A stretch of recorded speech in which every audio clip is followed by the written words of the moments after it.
Il y a quelques années encore, un taximan avec 6 ans d'expérience à Kinshasa comme Georges n'aurait jamais imaginé lancer le chantier de construction de sa propre maison.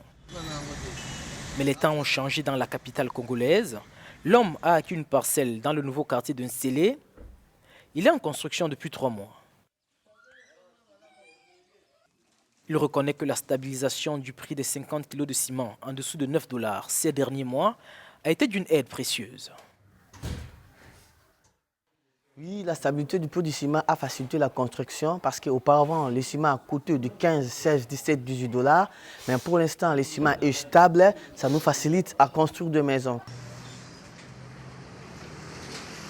Du ciment à petit prix pour les consommateurs individuels qui cachent en réalité une situation plus difficile pour les cimentiers, les entreprises productrices de ciment en RDC se trouvent en situation de surproduction.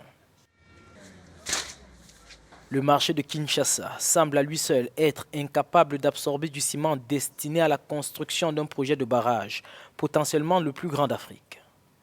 Cet économiste assure que les minages n'ont été qu'une solution de repli.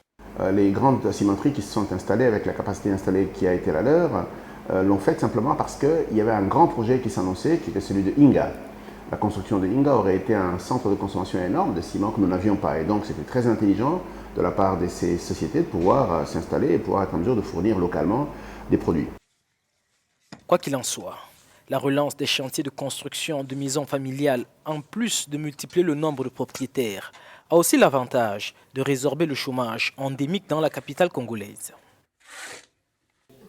Et pour nous autres, quand on trouve que dans notre quartier, il y a des chantiers d'ici par là, nous avons vraiment des bénéfices. Quand, par exemple, je peux quitter ici, aller travailler là-bas, on me donne quelque chose. 2 ou 3 jours, il y a encore un autre chantier qui arrive et je passe là-bas, j'aurai toujours le boulot.